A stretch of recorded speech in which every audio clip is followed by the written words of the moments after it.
Assalamualaikum. Selamat datang di Kisah Malam Kalian.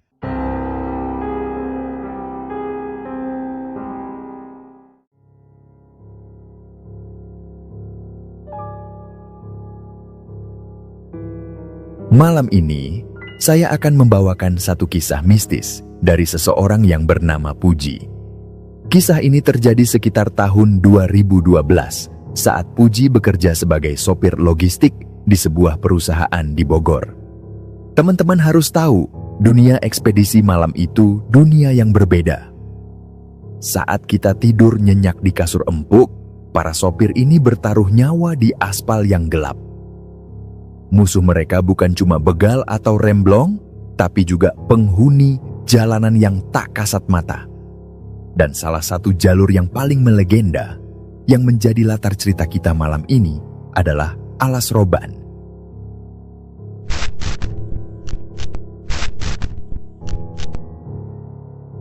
Ceritanya bermula ketika senior Puji, namanya Mang Yusuf, tiba-tiba kehilangan partner kerjanya karena sakit. Padahal Mang Yusuf dapat tugas berat, mengantar barang dari Bogor ke Jawa Tengah. Karena tidak mungkin berangkat sendiri membawa truk besar, Mang Yusuf meminta Puji untuk menemani. Awalnya Puji ragu. Dia biasa nyupir rute dalam kota, belum pernah lintas provinsi.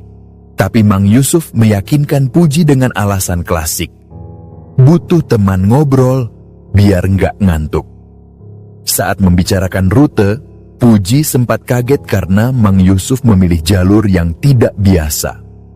Mang Yusuf bilang mereka akan lewat Alas Roban supaya lebih cepat sampai. Puji yang saat itu masih awam, hanya setuju saja, tanpa tahu bahwa keputusan itu akan menjadi awal dari mimpi buruk yang panjang. Mereka berangkat jam 1 siang dari Bogor. Awal perjalanan terasa normal. Matahari terik, pemandangan berganti dari gedung menjadi sawah. Suasana di dalam truk juga cair. Mereka mengobrol santai tentang pekerjaan dan keluarga. Namun, kendala teknis mulai muncul. Kemacetan parah membuat jadwal mereka berantakan. Harusnya sore hari sudah masuk Jawa Tengah, tapi kenyataannya, saat matahari tenggelam, mereka masih jauh. Singkat cerita, waktu menunjukkan pukul 8 malam. Langit sudah gelap gulita tanpa bulan. Mereka mulai memasuki kawasan hutan Alas Roban. Kalian bayangkan posisinya.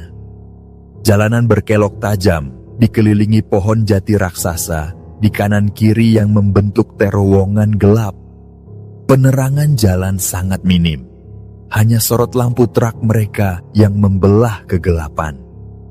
Saat baru masuk kawasan itu, Puji sempat merasa aneh. Dia melihat jalanan cukup ramai oleh kendaraan lain. Tapi Mang Yusuf dengan santai menjelaskan bahwa itu wajar di awal jalur. Namun anehnya, semakin jauh mereka masuk ke dalam hutan, satu persatu kendaraan lain menghilang. Hingga akhirnya, hanya tinggal truk mereka sendirian yang melaju di tengah kesunyian hutan yang mencekam. Setelah melewati beberapa tikungan sunyi, Mang Yusuf mulai merasa lelah. Matanya berat. Di tengah keremangan malam, dia melihat secercah cahaya lampu di sisi kiri jalan. Itu adalah sebuah warung. Tapi posisinya agak ganjil. Warung itu tidak berada tepat di pinggir aspal, melainkan agak masuk ke dalam, memiliki pelataran tanah yang luas dikelilingi pohon-pohon besar. Mang Yusuf membelokkan truk masuk ke pelataran itu. Saat mereka turun dari truk untuk meregangkan badan, Puji mendengar suara klakson bertubi-tubi dari jalan raya. Truk-truk besar yang melintas di kejauhan membunyikan klakson panjang. Puji dan Mang Yusuf waktu itu berpikir positif. Mereka mengira itu sapaan persahabatan sesama sopir. Mereka hanya melambaikan tangan sambil tersenyum. Mereka tidak sadar, klakson itu sebenarnya adalah peringatan. Sopir lain mungkin melihat sesuatu yang tidak bisa dilihat oleh mata Puji dan Mang Yusuf. Mereka pun berjalan menuju warung itu. Suasana di pelataran sangat hening. Tidak ada suara jangkrik, tidak ada angin. Di dalam warung terlihat 2 orang wanita. Satu wanita paruh baya, si ibu pemilik warung duduk diam di depan toples kerupuk. Satu lagi wanita muda, mungkin anaknya, sedang berdiri membelakangi pintu masuk, sibuk menggoreng sesuatu di wajan besar. Puji dan Mang Yusuf masuk dan duduk di bangku kayu panjang. Mang Yusuf memesan dengan sopan. "Pesan kopi hitam 2 gelas, Bu. Kami mau istirahat sebentar." Reaksi si ibu pemilik warung sangat dingin. Wajahnya datar, pucat, tanpa ekspresi sedikit pun. Matanya menatap kosong ke depan. Gerakan tubuhnya kaku dan patah-patah. Tanpa menjawab sepatah kata pun, dia hanya mengangguk pelan, lalu berjalan kaku untuk membuatkan kopi. Sambil menunggu, Puji mencoba memecah keheningan dengan memakan gorengan pisang yang ada di meja. Tapi tiba-tiba, hidungnya menangkap aroma yang sangat mengganggu. Bau anyir. Aroma amis darah yang menyengat tiba-tiba memenuhi udara di sekitar mereka. Puji berbisik ke Mang Yusuf, menceritakan bau aneh itu. Tapi anehnya, Mang Yusuf tidak mencium apa-apa dan menganggap Puji hanya berhalusinasi karena lelah. Puji pun mencoba mengabaikannya, meski rasa mual mulai menyerang perutnya. Tak lama kemudian, si ibu datang membawa 2 gelas kopi. Dia meletakkannya di meja tanpa suara, lalu kembali duduk di tempat semula, melamun dengan tatapan kosong. Puji mengangkat gelasnya, meniup uap panasnya, lalu menyeruput kopi itu. Dan detik itu juga, Puji langsung menyemburkan kembali cairan itu dari mulutnya. Itu bukan rasa kopi. Cairan hitam itu terasa busuk, pahit, dan anyir. Rasanya persis seperti air rendaman bangkai. Mang Yusuf kaget melihat reaksi Puji. "Kamu kenapa? Apa kopinya panas?" tanyanya. Puji menyangkal, mengatakan bahwa rasanya seperti bangkai. Mang Yusuf yang penasaran mendekatkan gelas kopinya ke hidung. Baru saja menghirup aromanya, Mang Yusuf langsung menutup mulut menahan muntah. Aroma busuk yang menusuk langsung menyeruak keluar dari gelas itu. Di tengah kebingungan dan rasa mual itu, Puji secara refleks menoleh ke arah dapur, ke arah gadis muda yang sedari tadi menggoreng membelakangi mereka. Puji berniat ingin bertanya tentang air kopi itu. Tapi apa yang dilihat Puji selanjutnya membuat jantungnya seakan berhenti berdetak. Gadis itu perlahan memutar kepalanya ke belakang. Bukan menoleh biasa, lehernya berputar hingga 180 derajat. Posisi tubuhnya tetap menghadap kompor, tapi wajahnya menatap lurus ke arah Puji. Dan wajah itu hancur. Sebelah matanya hilang, menyisakan rongga hitam yang gelap. Kulit wajahnya robek, rahangnya miring tidak wajar. Puji berteriak histeris. "Astagfirullahaladzim." Mang Yusuf yang kaget mendengar teriakan Puji, ikut menoleh ke depan, ke arah ibu pemilik warung. Ternyata, si ibu itu juga sudah berubah wujud. Lehernya terkulai patah ke samping seolah tanpa tulang. Lidahnya menjulur panjang keluar, hitam dan bengkak. Mereka bukan manusia. Mereka adalah sosok-sosok hancur korban kecelakaan tragis. Tanpa pikir panjang, Puji dan Mang Yusuf langsung melompat dari tempat duduk. Mereka berlari sekencang-kencangnya keluar dari warung itu menuju truk. Napas mereka memburu, ketakutan setengah mati. Sesampainya di samping truk, Puji memberanikan diri menoleh ke belakang sekilas. Apa yang dia lihat sungguh di luar nalar. Warung yang tadi terang benderang, lengkap dengan dagangan dan lampu neon, kini telah lenyap. Sebagai gantinya, di sana hanya berdiri sebuah gubuk usang yang sudah hancur lebur, gelap gulita, penuh semak belukar, dan tampak sudah ditinggalkan puluhan tahun. Mereka panik berusaha membuka pintu truk. Tapi sialnya, pintu itu macet, terkunci rapat seolah ditahan dari dalam. Sementara itu, di belakang punggung mereka, dua sosok hancur, si ibu dan anak gadisnya, semakin mendekat. Mereka tidak berjalan menapak tanah. Kaki mereka menggantung beberapa sentimeter di atas rumput liar. Tubuh mereka melayang pelan, ngambang, bergerak maju dengan gerakan halus namun mengerikan. Puji bisa mendengar suara tulang patah yang bergesekan setiap kali sosok itu bergerak. Dan bisikan minta tolong itu terus terngiang, semakin dekat, semakin jelas di telinga. "Tolong kami, Mas! Sakit, Mas! Panas!" Kepanikan Puji dan Mang Yusuf memuncak. Mereka menggedor kaca jendela, menarik gagang pintu sekuat tenaga sampai tangan mereka lecet. Keringat dingin bercucuran deras membasahi seragam kerja mereka. Dalam hati Puji sudah pasrah. Dia berpikir malam itu adalah malam terakhirnya. Dia membayangkan akan ditarik oleh sosok-sosok itu ke alam lain, menjadi penghuni abadi hutan terkutuk ini. Namun Tuhan masih berkehendak lain. Tepat ketika jari-jari pucat sosok itu hampir menyentuh pundak Puji, tiba-tiba suara klakson nyaring terdengar dari arah jalan raya, disertai sorot lampu tembak yang sangat terang menyilaukan mata. Sebuah truk besar lain yang kebetulan lewat melihat gelagat aneh mereka di pinggir hutan dan memutuskan untuk membunyikan klakson panjang serta menepi. Cahaya lampu truk itu membelah kegelapan pelataran warung.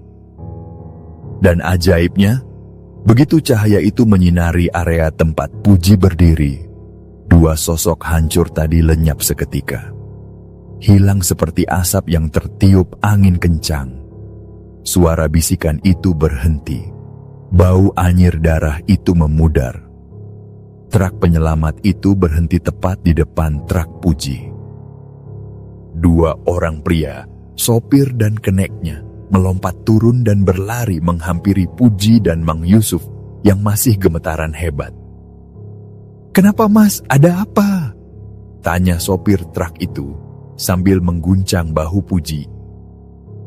Puji masih syok berat, napasnya tersengal-sengal. Dia menunjuk-nunjuk ke arah belakang truk, ke arah bekas warung tadi, tapi lidahnya keluh. Mang Yusuf pun sama, wajahnya pucat pasi seperti mayat hidup. Setelah diberi minum air mineral oleh si kenek, barulah Puji bisa bicara terbata-bata. Dia menceritakan semuanya. Tentang warung itu, tentang kopi rasa bangkai, dan tentang wajah penjualnya yang hancur. Mendengar cerita Puji, sopir truk penyelamat itu tidak tertawa. Wajahnya justru berubah serius dan prihatin. Dia sepertinya sudah paham betul dengan medan. Di situ, sopir itu menjelaskan fakta yang membuat bulu kuduk Puji kembali berdiri. Ternyata, lokasi tempat truk Puji parkir itu adalah bekas lokasi kecelakaan maut. Dulunya, memang ada warung nasi di situ. Tapi beberapa waktu yang lalu, sebuah truk mengalami remblong, oleng, dan menghantam warung tersebut sampai hancur lebur. Pemilik warung, seorang ibu dan anak gadisnya, tewas seketika di tempat kejadian dengan kondisi tubuh yang mengenaskan. Jadi yang Mas lihat itu, mungkin sisa-sisa memori dari kejadian itu, Mas, kata sopir itu pelan. Sopir itu kemudian menyuruh Puji untuk menoleh ke belakang sekali lagi. Coba Mas, lihat lagi tempat warung tadi. Puji memberanikan diri menoleh. Dengan bantuan sorot lampu truk, Puji menyipitkan mata melihat ke lokasi di mana tadi dia duduk minum kopi. Jantungnya mencelos. Tidak ada bangunan kayu, tidak ada gubuk usang. Bahkan puing-puing bangunan pun tidak ada. Di sana, di tanah kosong itu, hanya tumbuh serumpun bambu liar yang sangat lebat. Daun-daun bambu itu bergoyang pelan tertiup angin malam, menimbulkan suara gemerisik yang menyayat hati. Jadi selama tadi, Puji dan Mang Yusuf duduk, makan gorengan, dan minum kopi. Sebenarnya mereka sedang duduk di tengah semak belukar, di bawah rimbunnya pohon bambu, jamuan dari arwah penasaran. Setelah mengetahui fakta itu, Puji dan Mang Yusuf jelas tidak berani melanjutkan perjalanan sendirian. Mental mereka sudah hancur.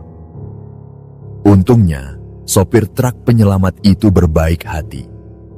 Karena tujuan mereka searah, sama-sama menuju Jawa Tengah, dia menawarkan untuk konvoi. Sebaiknya kita barengan saja biar aman. Nanti saya di depan, Mas ikutin saya dari belakang, tawar sopir itu. Puji dan Mang Yusuf setuju tanpa pikir panjang. Ajaibnya lagi, setelah kesepakatan itu dibuat, pintu truk Puji yang tadi macet total, tiba-tiba bisa dibuka dengan mudah. Terbuka begitu saja seolah tidak pernah terjadi apa-apa.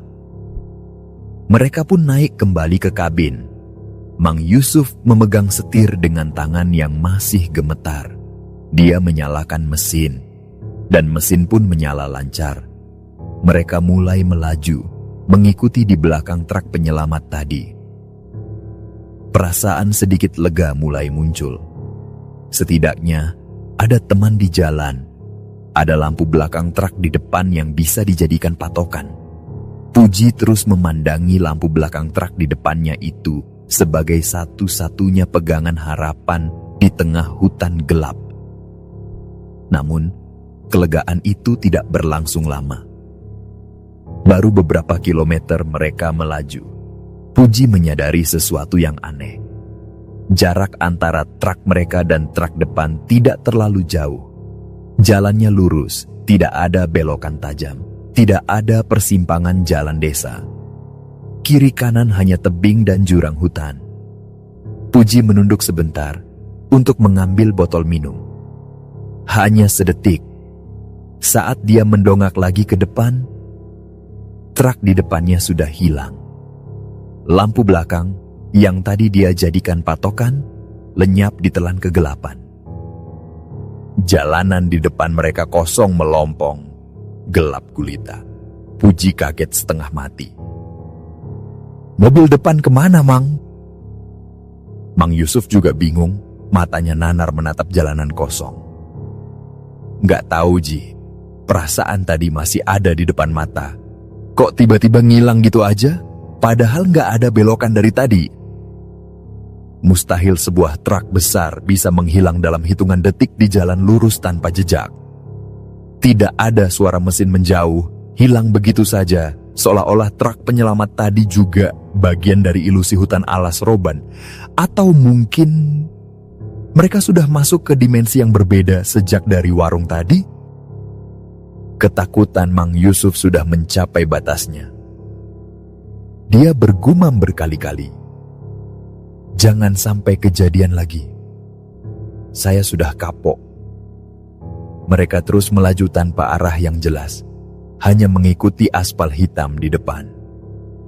Tiba-tiba, di depan sana, mereka melihat kemacetan panjang. Deretan lampu merah dari mobil-mobil yang berhenti terlihat memanjang. Banyak kendaraan pribadi, bus, dan truk yang berhenti total. Terlihat para sopir dan penumpang turun dari kendaraan mereka. Suasananya ramai sekali, seperti ada pasar malam atau kecelakaan besar yang memblokir jalan. Mang Yusuf menghela napas lega lagi. Alhamdulillah macet. Berarti banyak orang. Kita aman. Kita sudah ketemu peradaban lagi. Puji juga merasa lega. Melihat banyak manusia adalah hal yang paling dia inginkan saat itu. Truk mereka berhenti di antrian paling belakang. Mang Yusuf mematikan mesin. Ayo turun Ji, kita tanya ada apa di depan, sekalian ngilangin stres, ajak Mang Yusuf. Mereka berdua turun dari truk. Suara riuh rendah orang mengobrol terdengar samar-samar. Puji melihat kerumunan orang di depan sana. Tapi saat kaki Puji menapak aspal, saat dia baru melangkah beberapa meter menjauh dari truk, kabut tebal tiba-tiba turun menyelimuti jalanan. Bukan kabut biasa. Kabut ini putih pekat, dingin, dan berbau tanah. Jarak pandang langsung terbatas, hanya 1 meter. Dan dalam sekejap mata, suara riuh itu hilang. Lampu-lampu kendaraan di depan padam. Saat kabut sedikit menipis karena tertiup angin, Puji dan Mang Yusuf terbelalak. Jalanan itu kosong. Tidak ada kemacetan. Tidak ada deretan mobil. Tidak ada kerumunan sopir yang tadi mereka lihat dari dalam truk. Yang ada di depan mereka hanyalah jalan aspal tua yang retak-retak, sunyi, senyap, dan dikelilingi pohon-pohon raksasa yang seolah menunduk menatap mereka. Mereka baru saja terjebak dalam ilusi massal. Mereka turun di tengah jalan kosong, mengira sedang berada di tengah keramaian. Dan di tengah kebingungan itu, dari balik kabut tebal, muncul sosok seorang kakek tua. Berbaju pangsi hitam membawa tongkat kayu, berjalan tertatih-tatih mendekati mereka. Si kakek itu menatap Puji dan Mang Yusuf dengan tajam, lalu berkata dengan suara serak yang penuh peringatan, "Sebaiknya kalian jangan lanjutkan perjalanan. Di depan bahaya. Kalau kalian nekat, saya tidak tanggung jawab." Puji dan Mang Yusuf saling pandang. Jujur, hati kecil mereka ingin sekali putar balik. Rasa takut sudah diubun-ubun. Tapi, logika sopir logistik mengambil alih. Mereka membawa muatan, ada target waktu. Kalau balik ke Bogor, mereka bisa kena sanksi, potong gaji, atau bahkan dipecat. Belum lagi bensin yang sudah terpakai. Dengan berat hati, Mang Yusuf menjawab sopan. "Maaf, kami nggak bisa. Kami bawa amanah barang. Sudah ditunggu di Jawa Tengah. Kami harus lewat." Si kakek hanya menggeleng-gelengkan kepala. Wajahnya menyiratkan kekecewaan, tapi juga kepasrahan. Setelah itu, si kakek berbalik badan, berjalan menembus kabut tebal, dan perlahan menghilang dari pandangan. Puji dan Mang Yusuf kembali masuk ke truk. Dengan perasaan campur aduk, Mang Yusuf menginjak gas. Truk kembali melaju membelah kabut. Perjalanan berlanjut, tapi suasananya makin tidak enak. Kabut di luar semakin tebal. Jarak pandang sangat terbatas. Tiba-tiba, Puji melihat wajah Mang Yusuf berubah pucat pasi. Keringat dingin sebesar biji jagung menetes di pelipisnya. Tangannya mencengkeram setir dengan sangat kencang sampai buku-buku jarinya memutih. Puji pun bertanya, "Kamu kenapa, Mang? Apa kamu sakit?" Mang Yusuf menjawab dengan suara gemetar, "Perasaanku sudah sering lewat Alas Roban. Aku hafal jalurnya, tapi aku nggak kenal jalan ini. Ini jalan apa? Aku nggak pernah lewat sini seumur hidupku." Bayangkan teman-teman, seorang sopir senior yang sudah puluhan tahun melintang di jalanan, tiba-tiba buta arah di rute langganannya sendiri. Padahal mereka cuma mengikuti jalan aspal lurus. Tidak belok ke hutan, tidak masuk jalan tikus. Tapi pemandangan di sekitar mereka asing. Pohon-pohonnya terlihat berbeda, bentuk jalannya berbeda. Mereka tersesat di jalan lurus. Puji mencoba menenangkan. Bismillah aja, Mang, kita jalan terus. Nanti juga ketemu pelang jalan. Mang Yusuf cuma mengangguk lemas, pasrah mengikuti aspal yang entah berujung kemana. Dan benar saja, keanehan berikutnya muncul. Di tengah hutan alas roban yang seharusnya sepi dan gelap, tiba-tiba mereka melihat cahaya terang benderang di depan. Bukan lampu jalan, bukan pom bensin. Itu adalah rumah-rumah penduduk. Awalnya cuma 1-2 rumah, lama-lama makin banyak. Kiri kanan jalan dipadati oleh bangunan rumah bergaya lawas. Dan yang lebih gila lagi, di luar sana ramai. Banyak orang berlalu lalang di pinggir jalan. Ada yang duduk-duduk di teras, ada anak-anak lari-larian, ada yang jalan kaki bergerombol. Suasananya hidup banget, seperti sedang ada acara desa atau pasar malam. Mang Yusuf makin bingung. Sejak kapan di tengah alas roban ada kampung sebesar ini? Perasaan dulu hutan aja. Puji juga bingung, tapi dia mencoba berpikir rasional. Mungkin perkampungan baru kali, Mang. Atau kita nyasar ke jalan kabupaten. Kita pikir positif aja. Yang penting ramai, banyak orang. Kalau ada apa-apa bisa minta tolong. Mereka merasa sedikit lega melihat keramaian itu. Setidaknya, mereka tidak sendirian lagi di hutan gelap. Mereka terus melaju pelan membelah keramaian warga tersebut. Namun, ada satu hal yang luput dari perhatian Puji saat itu. Warna lampu di kampung itu, semuanya remang-remang kemerahan. Dan orang-orang di pinggir jalan itu, tidak ada satupun yang menoleh melihat truk besar mereka lewat. Di tengah rasa bingung itu, tiba-tiba mesin truk mati mendadak. Truk berhenti tepat di tengah-tengah perkampungan padat penduduk itu. Lampu depan mati, mesin mati, lalu semua menjadi hening. Mang Yusuf panik luar biasa. Dia coba starter berkali-kali. Mesinnya diam 1000 bahasa. Tidak ada tanda-tanda kehidupan. Mereka terjebak. Puji mengecek handphonenya dan ternyata tidak ada sinyal sama sekali. Situasi makin kritis. Mobil mogok, gak ada sinyal. Malam makin larut. Tapi Puji pun punya ide. Tenang, Mang, ini kan ramai. Banyak warga. Aku turun dulu, aku mau tanya ini nama kampungnya apa. Biar kalau dapat sinyal sedikit, kita bisa kasih tahu posisi kita ke kantor. Mang Yusuf cuma mengangguk lemas di balik setir. Dia kelihatan sudah tidak berdaya. Puji turun dari truk. Begitu kakinya menapak tanah, dia merasakan hawa dingin yang aneh.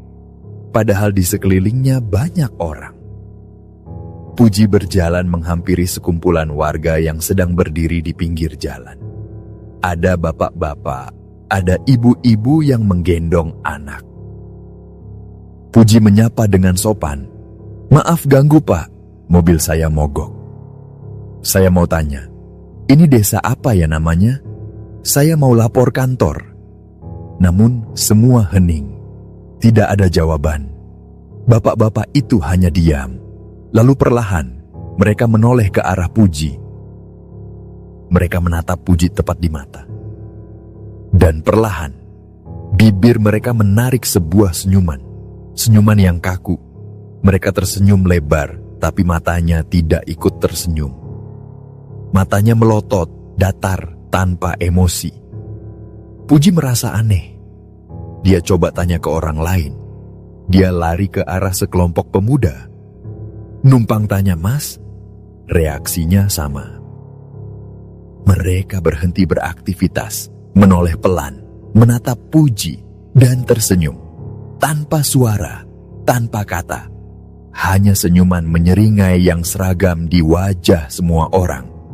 Puji mulai merinding. Dia melihat sekeliling. Ratusan orang di kampung itu. Semuanya menatap ke arah Puji. Dan semuanya tersenyum. Puji sadar. Ada yang salah. Sangat salah. Ini bukan manusia. Manusia normal pasti akan menjawab. Atau minimal ingin tahu kalau ada truk mogok. Ini mereka cuma diam dan tersenyum seolah menikmati kebingungan Puji. Rasa takut Puji meledak. Dia memutuskan untuk kembali ke truk. Dia pun berlari balik ke arah truk yang terparkir gelap di tengah jalan. Niatnya cuma satu. Ajak Mang Yusuf kunci pintu. Diam di dalam sampai pagi. Jangan keluar-keluar lagi. Puji sampai di pintu truk sisi sopir. Dia mengetuk kaca dan memanggil Mang Yusuf. Tapi tidak ada jawaban. Puji mengintip ke dalam kabin yang gelap. Jantungnya seakan copot. Kabin itu kosong. Mang Yusuf tidak ada di dalam. Puji panik. Dia celingkukan mencari di sekitar truk. Dia kolong truk. Dia cek bak belakang. Namun nihil.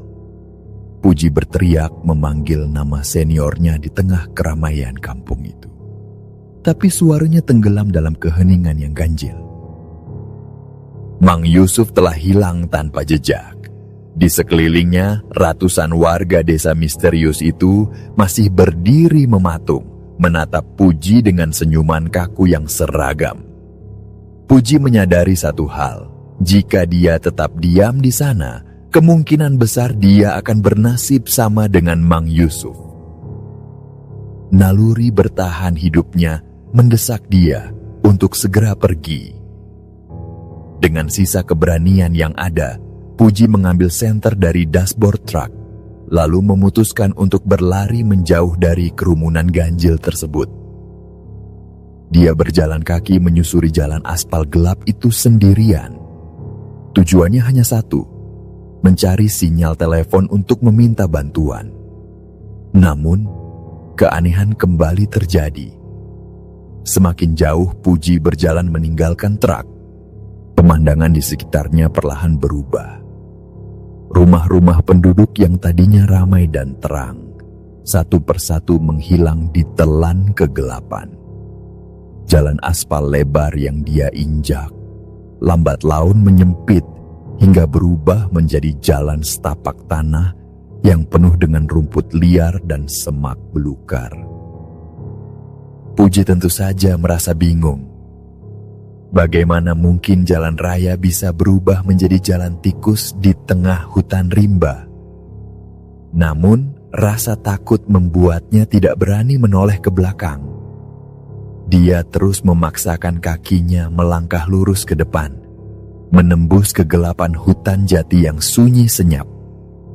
Setelah berjalan cukup jauh dalam keputusasaan, sorot senter Puji akhirnya menangkap sebuah cahaya dari bangunan kayu sederhana di tengah hutan. Di sana, Puji bertemu dengan sepasang suami istri paruh baya.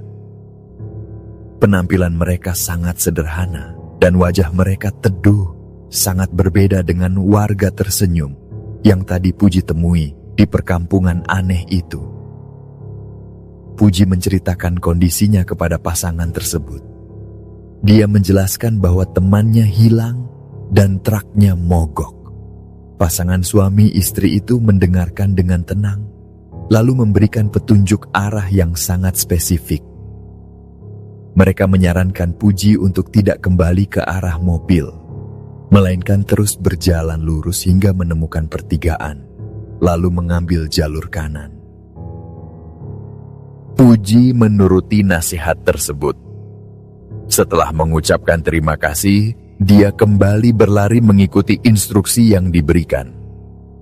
Dia terus membelah semak-semak hingga akhirnya kakinya menginjak aspal keras jalan raya. Suara kendaraan yang berlalu lalang terdengar jelas. Di depannya, terlihat sebuah warung makan pinggir jalan yang ramai oleh para sopir truk sungguhan. Puji akhirnya selamat. Dia berhasil keluar dari hutan alas roban. Dengan bantuan warga di warung tersebut, Puji segera menghubungi kantor pusat dan gudang di Jawa Tengah untuk melaporkan kejadian ini. Keesokan harinya, tim SAR gabungan bersama polisi dan warga setempat dikerahkan untuk mencari Mang Yusuf dan truk logistik yang tertinggal.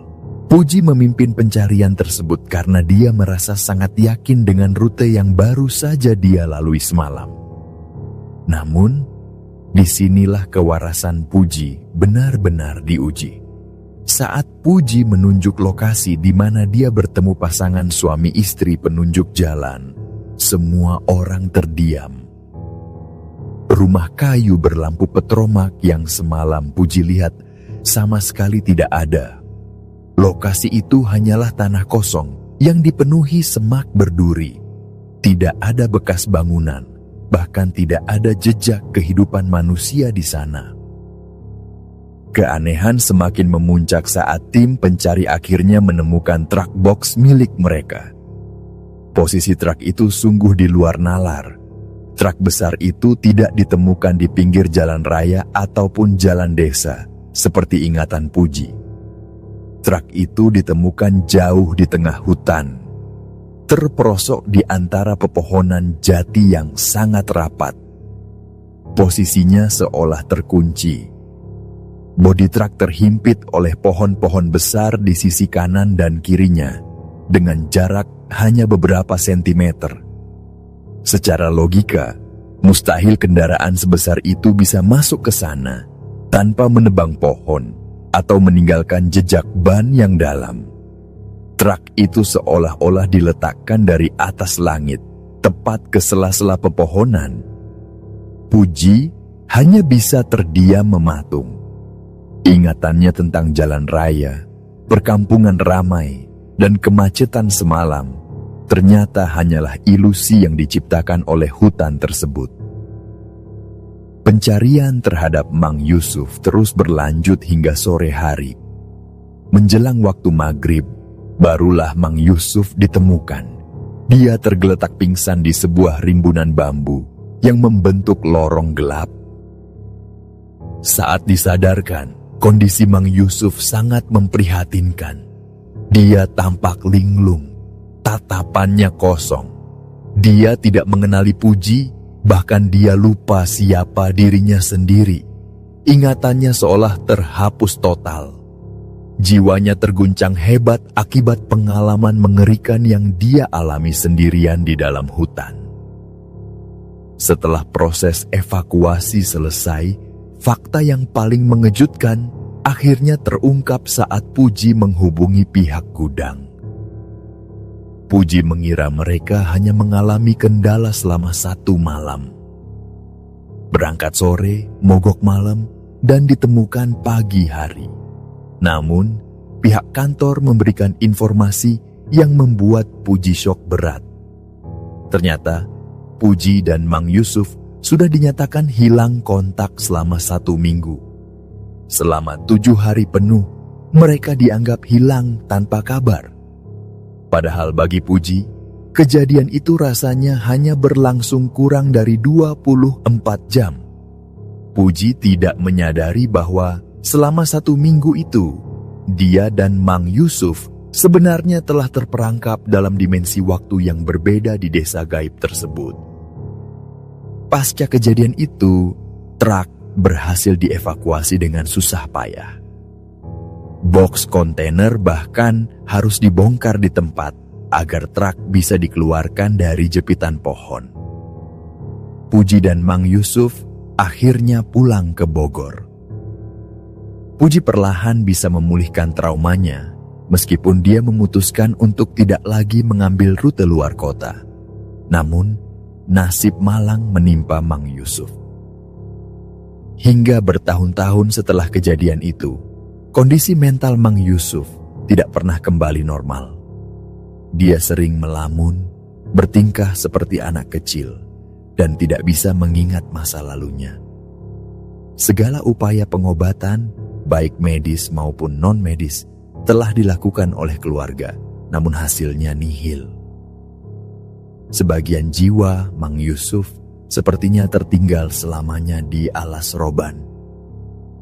Kisah ini menjadi peringatan keras bagi kita semua, bahwa dimanapun kita berada, terutama saat melewati tempat-tempat yang asing dan sunyi, kita wajib menjaga sopan santun, etika, dan doa.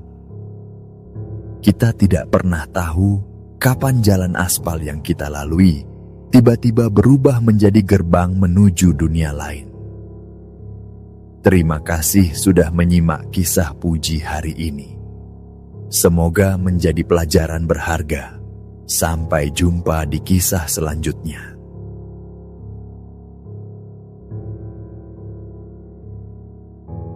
Baiklah, sekian dulu cerita kami kali ini. Kami mohon maaf jika ada kesalahan dalam perkataan dan pengucapan saat membawakan cerita. Bagaimana pendapat kalian dari cerita ini? Semoga dengan kisah ini dapat menghibur sahabat semua. Dan saya Sandi undur diri, sampai jumpa lagi di kisah kami selanjutnya.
Assalamualaikum.